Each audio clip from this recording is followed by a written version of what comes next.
ఈరోజు క్రిస్మస్ చాలా మంది అతిథుల్ని ఆహ్వానించాను. చాలా పనులు ఉన్నాయి. ఈ పంకజం పని మనిషినేమో తొందరగా రాలే అని చెప్పారు. ఇంకా రాలా, ఎక్కడ పనులు అక్కడే ఉన్నాయి. రాని చెబుతా. అదే జీతానికి వస్తేనేమో నెలకు 3 రోజులు ముందే అడిగింది. అయ్యో, ఈ పనులన్నీ నేనే చూసుకోవాలి. నన్ను నేను సర్దుకోవాలి, వంట పని చూసుకోవాలి, అన్నీ నేనే చేసుకోవాలి. వచ్చేసానండి. పంకజం, ఎప్పుడు అన్నట్టు ఎప్పుడు వచ్చావే నువ్వు? మాట్లాడే లెక్కలేదు నీకు.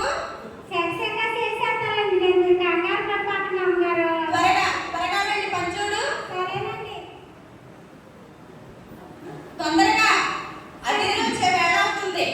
సరేనండి. ఎంతవరకు వచ్చినాయి పనులు? అయిపోతుంది అమ్మగారు, కంగారు పడబాకండి.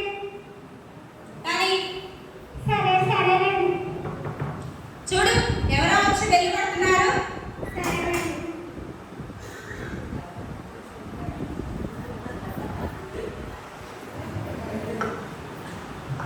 జయమ్మగారండి. చెప్పు పంకజం. తెల్లగా తలతా మెరిసిపోయే బట్టలు వేసుకుని ఆయన వచ్చాడు అమ్మగారు. ఎవరు? ఏసయ్యా, నా ఏసయ్యా, రెండయ్యా. పంకజం, ఎవరు అనుకుంటున్నావు? నా సృష్టికర్తే, నేను ఇలా ఉండడానికి కారణమైన నా తండ్రే. రా ఏసయ్యా, రా, ఇక్కడ కూర్చో. పంకజం, ఈ నా సర్వశక్తిమంతుడే. నేను ఈ రోజు ఇలా ఉన్నాను అంటే ఆయనే కారణం. పంచుడు. అబ్బో, నా వైపు ఏదో దేనంగా చూస్తున్నాడు. ఏదో ఇస్తే అంటాడనుకుంటా. నేను కడి పెట్టుకుని ఉన్నానండు. పంకజం, అమ్మగారు, వంటలు ఎంతవరకు అయింది? అయిపోతుందండి. పద్దాకా అరుస్తానే ఉంటారు అమ్మగారు. కానీ చూడు, ఇంకా నీ పనులు అలా వచ్చేసారు. గెస్టులు వెళ్ళవే. వెళ్తున్నానండి.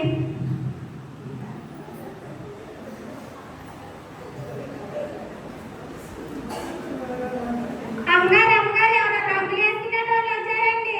రంగులు వేసుకునేవాళ్ళ? అవునండి. ఎంత పొద్దున్న ఎందుకు వస్తారబ్బా? ఏం మాట్లాడతావు పంకజం? ఎవరు అనుకున్నా? నా ప్రాణ స్నేహితురాలు. ఇప్పుడు ఎంత గొప్ప హీరోయిన్ తెలుసా నీకు? ఏంటి చేయాలి? నేను ఫేమస్ హీరోయిన్, అది కూడా ఈ పని మనిషికి తెలియదా? సో సాడ్ చేయ. పట్టించుకోమాము రేటా, ఆమె అలాగే మాట్లాడింది. రా నువ్వు. ఏయ్ బాబాయ్, పూట అనలేదు, కొంటి ఇరిందంట. రా రీటా, రా, ఇక్కడ కూర్చో. వాట్ ఈస్ దిస్ చేయ? నీకోసం నేను ఎన్నో ఇంపార్టెంట్ షూటింగ్స్ వల్ల వచ్చాను. నీ కుర్చీలో కూర్చోమంటావా? ఈ కుర్చీ నచ్చలేదు చేయాలి. నీ కుర్చీలో అయితేనే కూర్చుంటా, లేకపోతే వెళ్ళొద్దు చెయ్య. నువ్వు నా రీటా, నా ప్రాణ స్నేహితురాలు కదా, ఒక్క నిమిషం ఉండు. నా ప్రాణ స్నేహితురాలు ఇప్పుడు తను అడిగిన కుర్చీలో కూర్చుకోకపోతే ఏమన్నా అనుకుంటుందేమో. ఏసయ్యని అడుగుదాం. ఏసయ్యా, నా తండ్రి, మహిమ సింహాసనాన్నే విడిచిపెట్టావు కదా ప్రభువా, నా కోసం ఇక్కడ కూర్చోరా. రా రీటా, రా, నా ప్రాణ స్నేహితురాలా, కూర్చో. ఓకే చేయ. పంకజం, అమ్మగారు, ఏం కావాలో నా స్నేహితురాలకు దగ్గరుండి చూసుకో. సరేనండి. ఈరిన్ గారు, వాట్? ఓసారి మిమ్మల్ని తాగొచ్చా అండి? ఎస్. ఏంటండి మరి వేస్తున్నారండి రంగులు? నాకు కూడా గుండెలు తెస్తారండి. నువ్వు హీరోయినా? ఎప్పుడైనా మొహం అద్దంలో చూసుకున్నావా? ఒకసారి వెళ్ళి చూసుకోపో. అయ్య బాబోయ్,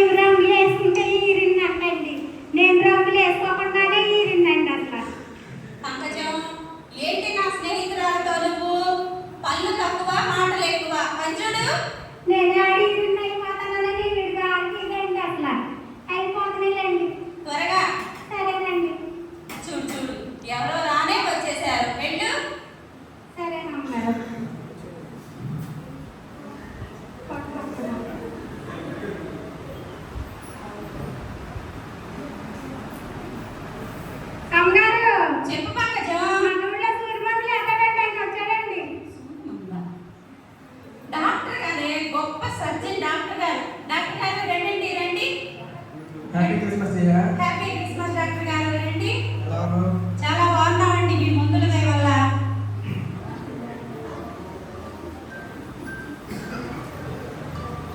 రండి డాక్టర్ గారు రండి కూర్చోండి. చూడండి వీడేంటారు. రండి డాక్టర్ గారు రండి ఇక్కడ రండి కూర్చోండి.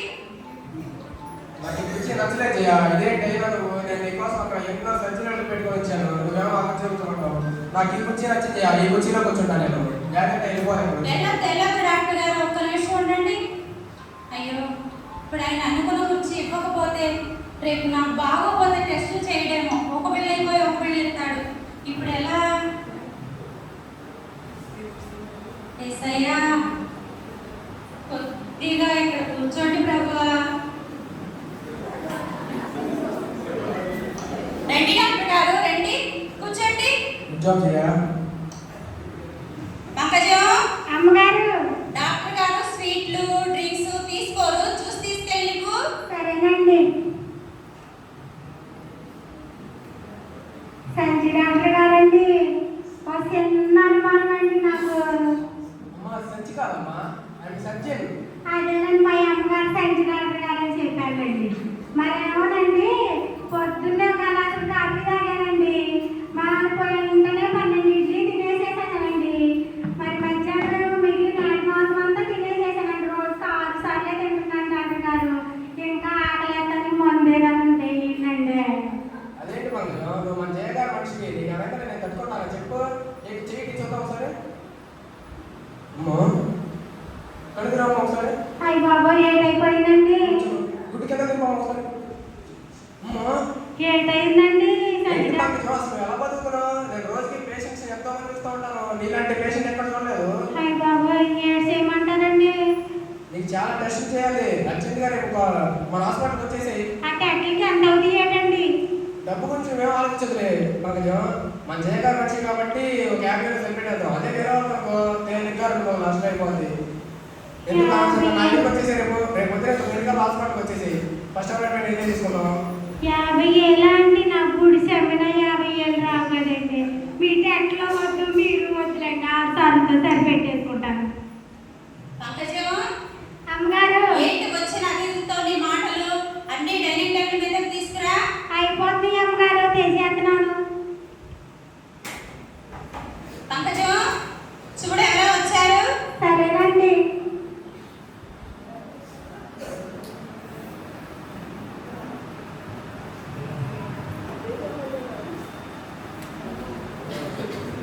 జయమ్మ గారండి. చెప్పు పంకజం. అదేనండి మన ఊళ్ళో మురిగిపోయిన 3 అడుగులతో గెలిచారని పుష్పమ్మ గారు వచ్చారండి.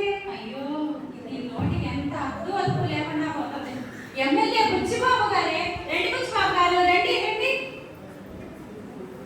అయ్యో ఏంటమ్మా అలా పడిపోయావు? నేనుండగా మీ లాంటి వాళ్ళు ఎవరిని పడిపోని. అయ్య బాబాయ్ పడేసేది మీరేనండి. మళ్ళీ లేపేది మీరే. మీ లాంటి నమ్మకూడదు. ఎమ్మెల్యే బుచ్చిబాబు గారు రండి ఇక్కడ కూర్చోండి. అదేంటమ్మా చేయ అసెంబ్లీలో సీఎం గారు పక్కన కూర్చునే స్థాయి నాది. అలాంటి ఎన్నో మీటింగ్స్ అక్కడ వదిలేసి వస్తే నన్ను అక్కడ కూర్చోబెట్టావా?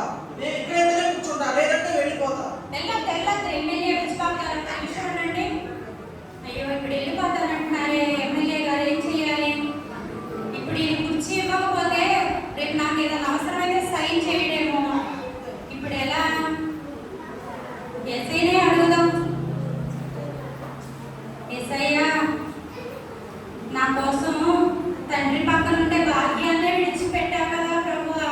ఇక్కడ కూర్చోరా. రండి ఎమ్మెల్యే బాబు గారు కూర్చోండి. సరేనమ్మా చేయ. పంకజం అమ్మగారు ఎమ్మెల్యే గారు వచ్చారు. వారి అధికారానికి తగ్గట్టుగా మర్యాదను చక్కగా చూడు. సరేనండి.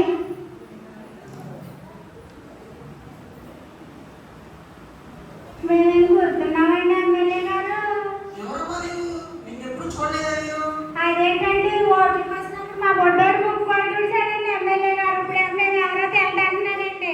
ఓట్లకు వచ్చినప్పుడు చాలా మంది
తిందరా మిగిలిపోయిన ఇడ్లీ వాయంతా అదే తింది.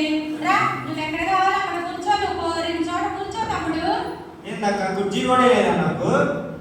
కూర్చో తమ్ముడు, నీ ఇల్లు, నీ ఇష్టం వచ్చిన చోట కూర్చో. అధికారులకి డాక్టర్లకి హీరోయిన్లకి కుర్చీ చేసి నన్ను కుర్చీ కూడా ఏమి నేను ముందు అవమానపరుస్తున్నావా? నువ్వు పిలిచావని నేను ఫ్రెండ్స్తో కూడా మీటింగ్లో తీసుకుని పార్టీలో తీసుకుని నువ్వు పిలిచావని నేను వచ్చాను.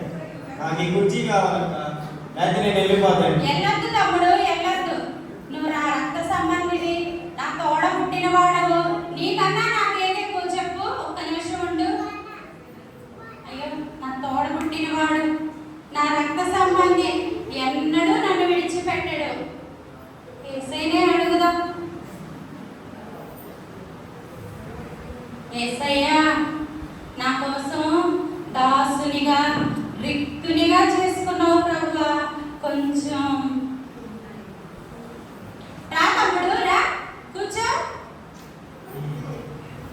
కూర్చో తమ్ముడు, పంకజాన్ని పిలిపిస్తాను, నీకేం కావాలో తెప్పించుకో.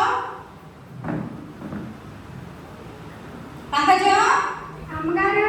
నా తమ్ముడికి ఏం కావాలో దగ్గరుండి చూసుకో. సరేనండి. పంకజా, ముందు చిన్న కాఫీ ఇద్దరా వెళ్ళి. చిన్న కాఫీ అండి.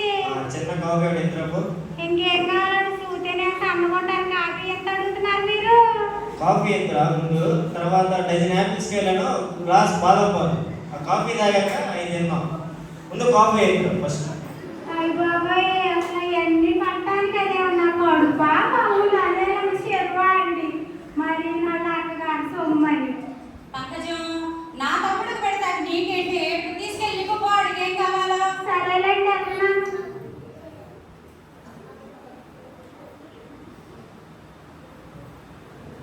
అయినా పనులు త్వరగా.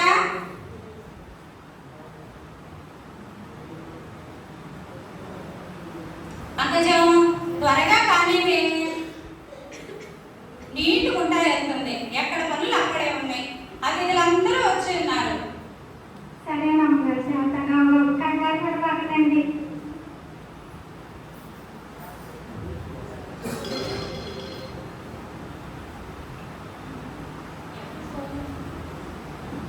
హలో. హలో జయ. చెప్పండి, ఏంటి ఇంకా రాలేదు? అతిథులందరూ వచ్చేసారండి, మీకోసమే వెయిటింగ్. త్వరగా రండి. హలో జయ, నీకు ఎలా చెప్పాలో నాకు అర్థం కావట్లేదు జయ. ఏమైందండి? మనకున్న ఫ్యాక్టరీస్ కంపెనీస్ మీద ఇన్కమ్ ట్యాక్స్ రైట్ జరిగింది జయ. అవునా? అవును జయ. అయ్యో, నాకు అసలు ఏం చేయాలో అర్థం కావట్లేదు జయ. అవునా? మీరు బాధపడమాకండి. మన ఇంటికి నా ప్రాణ స్నేహితురాలు, ఎమ్మెల్యే గారు, అధికారులు, డాక్టర్ బాబు గారు, నా తోడ పుట్టిన వారు అందరూ ఇక్కడే ఉన్నారండి. వాళ్ళందరూ మనకి కొంచెం సహాయం చేసినా మనం ఈ గండం నుంచి బయటపడతామండి. మీరు కంగారు పడమాకండి. మీరు త్వరగా ఇంటికి రండి, నేను చూసుకుంటా. సరే జయ, సరే నేను వస్తాను జయ. అయ్యో, ఏంటి ఇలా జరిగింది? ఎప్పుడూ లేనిది అన్నీ ఒక్కసారే నష్టపోయావేంటి? అయ్యో, అన్నింట్లోనూ ఒక్కసారే నష్టం వచ్చింది ఏంటి? ఎందుకు ఇలా జరిగింది? ఏమై ఉంటది? ఏటమ్మగారు, ఇప్పుడు దాకా అంటాను వేసిపోయి రేట్ అయింది ఏంటండి? పంకజం, కాసేపు నన్ను విసిగించుకో, వెళ్ళి పని చూసుకోపో. చెప్పండి, మీరు బాధపడుతుంది బాగలేదండి. ఏమి లేదే పంకజం, మీ అయ్యగారు ఫోన్ చేశారు. మన ఫ్యాక్టరీలో లాస్ వచ్చిందంట, ఇన్కమ్ ట్యాక్స్ రైడ్ జరిగిందంట. ఇక పంట పొలాలంటావా పురుగుబడి మొత్తం నష్టం వచ్చి ఆ వరదకంతా వానలకి అంతా పోయిందంటే అయ్యగారికి ఏం చేయాలో తెలియక ఫోన్ చేశారే. ఇప్పుడు అసలు ఏం చేయాలో కూడా నాకు పాలు పొందట్లేదే. ఇప్పుడు నేను ఏం చేయాలి? అసలు సమస్తాన్ని కోల్పోయామే. అదేంటండి అలాగంటారా? ఈరిని గారు వచ్చారు కదండి, అడిగి చూడిపోయారండి ఒకసారి. నిజమేనే పంకజం, నా ప్రాణ స్నేహితురాలు, నేను ఏదడిగినా చేసింది. ఉండు, అడుగుదా. సరేనమ్మగారు. రీటా, నా ప్రాణ స్నేహితురాలు, కొద్దిగా ఇలా వస్తావా?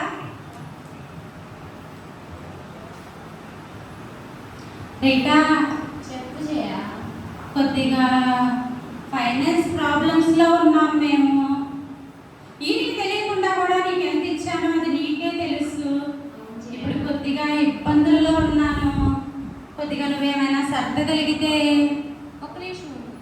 హలో డైరెక్టర్ గారు, వచ్చేస్తున్నాను నా చూద్దాం. రీటా రీటా ఉండు రీటా, సార్ నా వచ్చేస్తున్నాను. ప్రాణ స్నేహితురాలా ఉండు రీటా. అయ్యో నా ప్రాణ స్నేహితురాలేంటి ఇలా వెళ్ళిపోయింది. ప్రాణ స్నేహితురాలంటే నిజంగా ప్రేమించేవారంటే విడపక ప్రేమిస్తారు కదా, ఆపద్దినంలో తోడుంటారు కదా. మరి నా ప్రాణ స్నేహితురాలు ఏంటి నన్ను ఇలా చేసింది. అయ్యో నా స్నేహితురాలన్నీ మోసపోయానే, ఇంత మోసపోయానే నేను. అమ్మగారు ఆ సంచిగారు గారు వచ్చారు కదండి, అది చూడపోయారేంటండి. సెకండ్ చేత డబ్బులు దగ్గర నాకే ఫీజు లేకుండా చూడరే, వాళ్ళు ఏమి ఇస్తారు నాకు. అడగండి అమ్మగారు ఒకసారి. నిజమేనే, అయిపోయినప్పుడు ఎకరం పొలం కూడా ఇచ్చారు కదండి. అవునే, హాస్పిటల్ కట్టుకోవడానికి మన ఎకరం కూడా అప్పుడు ఇచ్చాం కదా, అడిగి చూస్తా. సరేనా అమ్మగారు. గొప్ప సర్జన్ డాక్టర్ గారు, కొద్దిగా ఇలా వస్తారా? చెప్పు చేయరా ఏమైంది? ఏం లేదండి డాక్టర్ గారు, కొద్దిగా ఈయన ఫైనాన్స్ ప్రాబ్లమ్స్లో ఉన్నారు.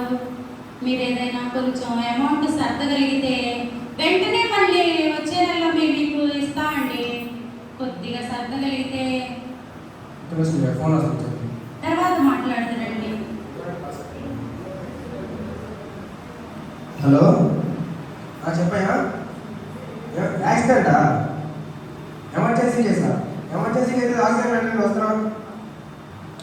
అంత అర్జెంట్ ఏంటయ్యా? వస్తున్నాడంటే హలో డాక్టర్ గారు, జయ ఒక నిమిషం. నీకు మధ్యలో ఎమర్జెన్సీ కేసు ఏమైనా అయితే చెప్పు, మన కాంపౌండర్ కానీ నర్సు గారిని పంపించేద్దాం. ఏం హలో వస్తున్నాడు. మాట్లాడుతున్నారు డాక్టర్ గారు? డాక్టర్ గారు, డాక్టర్ గారు, అయ్యో డాక్టర్ గారు ఏంటి ఇలా చేశారు? చెమట పట్టిందంటే ఆయనే వచ్చినప్పుడు టెస్టులు చేసేవాడే. ఇప్పుడు మేము ఆస్తి కోల్పోయామని తెలిసి నాకేదైనా ప్రాబ్లం అయితే కంపౌండర్ పంపిస్తానంటున్నారా? అయ్యో డబ్బు లేని వారు వీళ్ళు ఇంతేనా? డబ్బు ఉన్నప్పుడు ఒక రకంగా, డబ్బు లేనప్పుడు ఒక రకంగా ఈ మనుషులు ఇలా ప్రవర్తిస్తారా? ఎంత మోసపోయాను డబ్బులు నమ్ముకుని.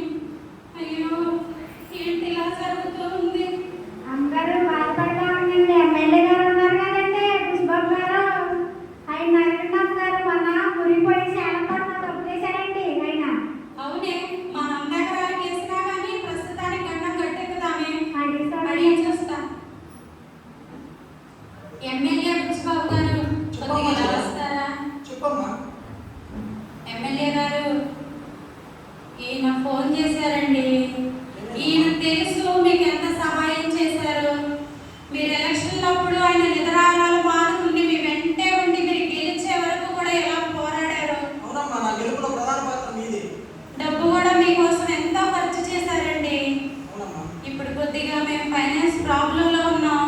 ఆ అధికారులతో మీరు ఒక్క మాట చెప్పినా, మీరు సైన్ చేసినా ప్రస్తుతానికి గండం గట్టెక్కుతుంది. సహాయం చేయండి. అవునా? సీఎం గారు వస్తానండి.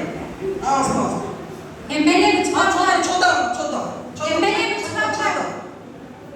అయ్యో ఏంటి ఈ లోకాధికారి ఎలా మాట్లాడుతూ ఉన్నాడు? చూద్దాం చేద్దాం అంటున్నాడు. అయ్యో ఈ లోకంలో ఉన్న అధికారులను నమ్ముకున్నానే.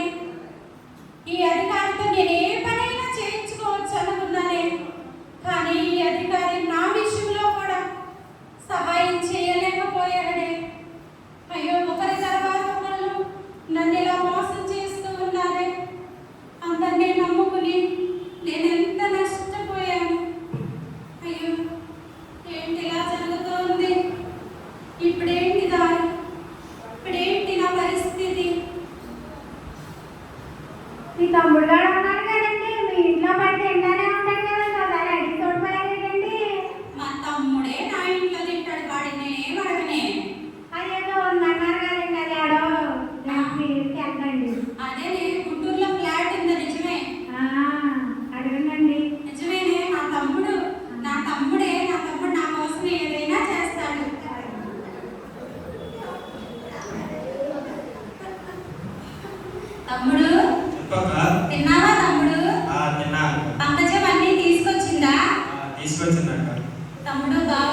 ఫోన్ చేశారా? ఏమన్నారు? ఏం లేదు, కొద్దిగా ఫైనాన్స్ ప్రాబ్లంలో ఉన్నారంట. ఎక్కడ వెళ్ళినా డబ్బులేమో రాలేదు. కొద్దిగా నీ ఫ్లాట్ అమ్మిస్తే మళ్ళీ వెంటనే నేను నీకు ఇస్తావరా? కొంచెం సహాయం అది ఇస్తావరా తమ్ముడు నువ్వు? ఒక్క నిమిషం ఉన్నారు. తమ్ముడు తర్వాత ఒక్క మాట్లాడుకుందాం నిమిషం. తమ్ముడు. హలో, చెప్పు. షాపింగ్కి వెళ్ళాలా? బయట ఉన్నారా? వస్తున్నా. సాయంత్రం వచ్చినప్పుడు మాట్లాడతాం. తమ్ముడు వాడి ఫ్రెండ్స్ తమ్ముడు. నేను అక్కరా, నీ తోడ పుట్టిన దాన్ని, నీ రక్త సంబంధినిరా. అర్జెంట్ అంటారు. సాయంత్రం వచ్చినప్పుడు మాట్లాడతాం. సాయంత్రం వచ్చినప్పుడు అందులో భాగంగా సాయంత్రం చపాతీ టిఫిన్ రెడీ చేసుకుంటారు. సాయంత్రం వచ్చినప్పుడు ఏదో పరిష్కారం తమ్ముడు మళ్ళీ మాట్లాడతాం. తమ్ముడు ఆగరా. తమ్ముడు అయ్యో ఏంటి, నా తోడ పుట్టిన వాడు కూడా నన్ను ఇలా చేశాడు. నా రక్త సంబంధం అనుకున్నానే, నాకు తోడుగా ఉంటాడు అనుకున్నానే. ఇలాంటి పరిస్థితుల్లో కూడా ఆఖరికి నా సొంత తమ్ముడు కూడా నన్ను విడిచి వెళ్ళిపోయాడు. అధికారులు వెళ్ళిపోయారు, ప్రాణ స్నేహితులు వెళ్ళిపోయారు, ఈ లోక అధికారులు వెళ్ళిపోయారు. ఇప్పుడు ఏంటి నాకు దారి? ఇప్పుడు ఏంటి సమస్యకు పరిష్కారం? నేనేం చెయ్యాలి? జయమ్మ గారు బాధపడమాకండి. బాధపడకుండా ఎలా ఉండనే పంకజం. చూడవే, వాళ్ళందరికీ నేను ఎంత సహాయం చేశాను, ఎంతగా వాళ్ళని నా వాళ్ళు అనుకున్నాను. నన్ను వదిలి వెళ్ళిపోయారే. అమ్మగారు ఫస్ట్ మన ఇంటికి వచ్చాడు కదండి, తల్లాడే బట్టలు వేసుకుని. అసలు అవి చేయడండి, ఆడికెళ్ళేదండి చూశాను. నిజమేనే, నా యేసయ్య ఏడి యేసయ్య, యేసయ్య నా ప్రభువా, ఎక్కడ తండ్రి? అయ్యో నా యేసయ్య ఏంటి కనపడట్లేదు? అయ్యో నా యేసయ్య ఎక్కడున్నాడు? అయ్యో నా యేసయ్య వెళ్ళిపోయాడా? నేనే పోగొట్టుకున్నానే. నా యేసయ్యని నేనే దూరం చేసుకున్నానే. ఈ లోక ప్రాణ స్నేహితులను నమ్మి నాకు ప్రాణం ఇచ్చిన నా తండ్రి నేను విడిచిపెట్టుకున్నానే. నాకు సమస్తమును స్వస్థపరిచే నా దేవుడిని విడిచిపెట్టి లోకంలో ఉన్న డాక్టర్లే నమ్ముకున్నాను. సర్వాధికారి లోక రక్షకుడు నా కోసం విడిచిపెట్టి వస్తే ఈ లోక అధికారులు నమ్ముకుని నేను మోసపోయాను. నావాడు, నా తమ్ముడు, నా రక్త సంబంధం అనుకున్న వారు కూడా కష్టకాలంలో నన్ను విడిచిపెట్టి వెళ్ళిపోయారే. యేసయ్యా నన్ను క్షమించయ్యా, యేసయ్యా నన్ను క్షమించు ప్రభువా. నేను మోసపోయానయ్యా, నన్ను క్షమించు దేవా, నన్ను క్షమించు తండ్రి, నన్ను క్షమించయ్యా. కుమారి, అందరూ నిన్ను విడిచి వెళ్ళిపోయారా? ఎవరు విడిచినా నేను నిన్ను విడవనమ్మా, ఎన్నడూ ఎడబాయను. విరిగి నలిగిన హృదయము నాకు ఇష్టమైన బలి. నేను నిన్ను క్షమించి ఉన్నాను, నీవు ధైర్యం తెచ్చుకొను, నిన్నెన్నడూ విడవను, భయపడకమ్మా.